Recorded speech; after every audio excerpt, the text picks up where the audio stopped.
This is one of the most elaborate shots you will ever see in a film. It is simply put, almost impossible from a structural perspective. Filmmaking has come an insanely long way over the last century. It's a little strange to think that as our cameras have gotten smaller and easy to use, the rigs used to move them around have gotten larger and, well, more complex. Like, absurdly complex. When it comes to immersing an audience in a cinematic experience, filmmakers have a ton of old tricks up their sleeves. Dollies get used to create long, flowing shots, tilting evokes a feeling of grandiosity, rack focuses are great for letting the audience know who they should be focusing on, Steadicam, tilt-shift lenses, the list goes on and on. All these techniques can be combined into creating an immersive, impressive, but also extremely difficult to pull off single shot. You've seen it in a ton of movies, most notably the 6.5-minute, phenomenally intricate handheld shot in Alfonso Cuarón's 2006 dystopian epic, Children of Men. Today we're going to take a look at the art of the single shot, what goes into making it happen, and why we, as audience members, are so mesmerized when we see it. While filmmakers continue to push the boundaries of what can be accomplished in a oneer, it's hard to have this discussion without talking about Children of Men. Evan over at Nerdwriter did a great look at Children of Men a few years back that dove deep into why the camera focuses on what it does throughout the film. You should watch that vid, by the way. But what I'm more interested in is how it does it and what it accomplishes. So, there are 16 shots in the film that are over 45 seconds long, many of which involve carefully choreographed gunfights, car movements, and timed explosives. Today, we're going to take a look at 2 of them. The first shot from Children of Men we're looking at, well, let's just call it the ambush sequence, is one of the most beautiful moments in the film, and there are a ton of moving parts here. I mean that in the most literal way possible. Everything in this scene is moving. In fact, this entire sequence was thought of as being impossible to pull off by many people on the production crew. The only way it was able to work was, number 1, by customizing a vehicle to allow a camera to move freely inside the car's interior. To do this, they had to remove the roof and attach a 2-axis dolly in its place. This allowed the camera to be controlled remotely and move anywhere inside the cab. Number 2, the production team also customized the seats of the car with hinges so the actors could get out of the camera's way when they weren't on screen. Literally. What's happening? Are they coming back? I don't know, just go faster! Huh? The completed vehicle looks like some strange high-tech go-kart with a camper attached to the roof. There's a ton of engineering at work here to make this shot happen as well, and that's outside of the fact that they still need to coordinate about 50 extras, a car crash, a motorcycle chase, a broken windshield, a gunshot wound, and a motorcycle crash. So let's look at that. The scene starts with some playful fun with a ping pong ball, and with one simple turn of the camera, the entire tone changes in an instant, as a flaming car comes barreling down a hill, blocking the road and facilitating an ambush. We still haven't seen a cut yet, as the crowd swarms around the car, pelting it with carefully timed Molotov cocktails, which I'm pretty sure are CGI, but still look at the size of this crowd. Now we are tracking this motorcycle, and the camera really needs to be in the perfect spot here to nail this gunshot wound, which it is. Look at the positioning here where the motorcycle flips. A movement of violence for impact, and boom, here's where it gets impressive. After these cops get shot, the camera actually leaves the car and begins tracking Clive Owen.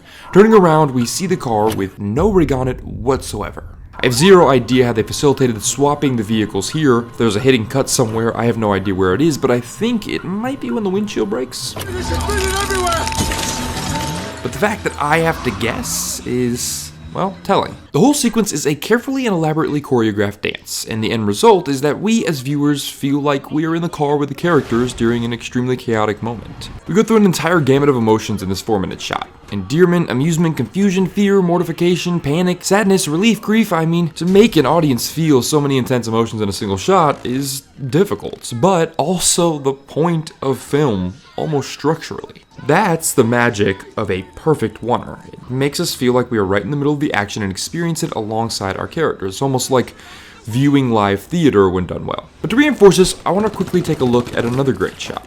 This here is 6 minutes and 17 seconds. All one shot again, and yes, very difficult to accomplish. In fact, shooting this sequence required 2 full weeks of rehearsal focused on this shot that if anyone screwed up at any point in time, it took the production team over 5 hours to reset. And they had to reset the sequence 3 times. Not to mention the fact that the director of photography, Chivo, or Emmanuel Lubezki, had to carry around a 10-pound camera for the duration of the shot. They nailed it on the 3rd take, and the result is kind of awe-inspiring. Going back to Evan's video, he pointed out right before the shot, just before the sequence begins, that there's a breakaway from our main characters to focus on a woman cradling her now passed son. This emotionally evocative image sets the tone for the entire sequence, which carries that tone throughout. Alfonso Cuarón himself has stated that the image came from a photograph of the Balkan Wars, and is a reference to Pablo Picasso's painting Guernica. which contemplates the horrors of war. It's a lot of detail, and a lot of substance to a shot that most people didn't think much of. And we haven't even started the single yet. We almost feel like we as an audience are some silent character following a protagonist through a war zone for the duration of this one. The camera moves as cautiously as the characters do, while hiding from an envoy of military vehicles, and then it sprints with them as they make their way to cover. Smartly, we, the personification of the camera, are on our knees with our characters as they face execution. This is simply done incredibly well. It doesn't matter how technically difficult it is, what matters is the results. I mean, seriously, we're looking at a wonder like this that requires all the setup, but there are live animals in these shots as well. That requires an entire team of people who just deal with those animals, who can also screw the shot up. The timing and efficiency with which this scene plays out on camera is incredible. There seems to be something unintentional that happens when Clive Owens enters the bus here, for example. A blood squib pops and the camera lens gets spattered. It's likely highly intentional, but how accidental it feels is what gives things like these wonders their gravity. It adds the intensity of the scene, as now we feel like we have blood on ourselves. We are very personal in this moment. By the time the sequence is over, we're as physically and mentally exhausted as our main character.